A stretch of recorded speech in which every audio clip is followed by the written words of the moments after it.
On March 5th, 2017, Reverend John Sung-Siang Xiao used a makeshift bamboo raft to cross a narrow stretch of water dividing southern China and neighboring Myanmar. He was taking Bibles and other supplies from China to Myanmar. It was his 11th mission crossing the river, bringing food and other humanitarian supplies to that country since 2014. But on this March day, waiting on the shores were Chinese security agents. He was arrested, and last month, China sentenced him to 7 years in prison. Xiao is a U.S. legal permanent resident. He's been doing missionary work in Asia for years. Our George Thomas talked about the plight of this Chinese missionary with Xiao's son, Ben. Ben, thank you so much for joining us on the broadcast. How is your dad doing? Thank you for having me, George. From what we've heard from his lawyer, he's doing well, and he's been exercising and eating well in his detention center, but we haven't been able to have any direct contact with him. So all of his conversations have been through his lawyer, which have been monitored by the authorities. When was the last time you saw him or spoke to him? The last time I saw him was December of 2016, and the last time I spoke to him was January of 2017, 2 months before he was arrested. What was your father charged with, Ben?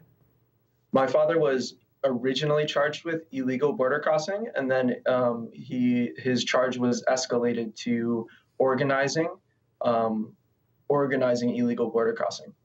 You and your brother Amos have decided to go public with your father's plight. Why now?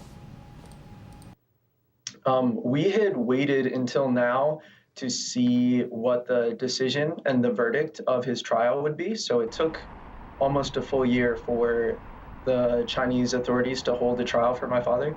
And with the sentence being 7 years in prison, we felt that this was more than we expected and more than is just. So we wanted to speak out now and, bring attention to my father's work, and more importantly, to the state of religious freedom in Asia and in China.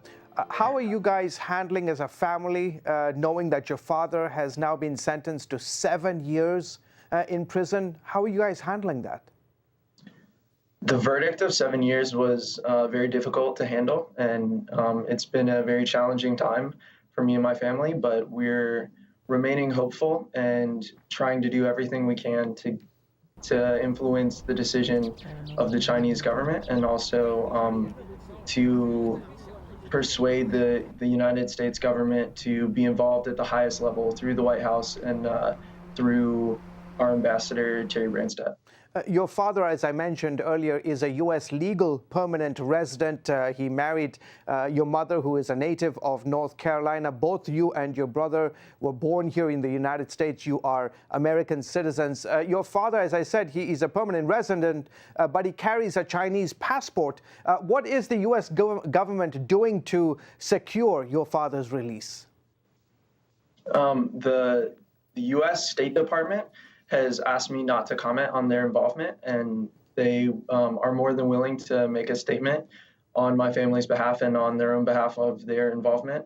We've had support from our local North Carolina senators, Richard Burr and Tom Tillis, as well as other prominent senators like Mr. Marco Rubio and Chris Smith. So we're very grateful and thankful for their support and their action.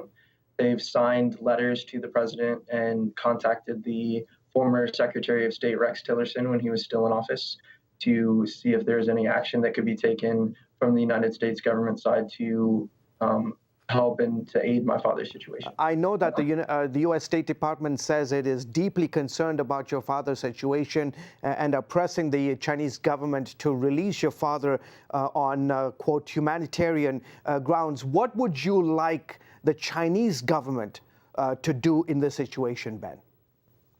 We're hoping that the Chinese government will show mercy and provide my father unconditional release immediately. So we understand that the trial resulted in a 7-year sentence that my father's appealing, and we hope that through the appeal process and through some persuasion from the United States government, that the Chinese government will release him unconditionally after the appeal process has concluded.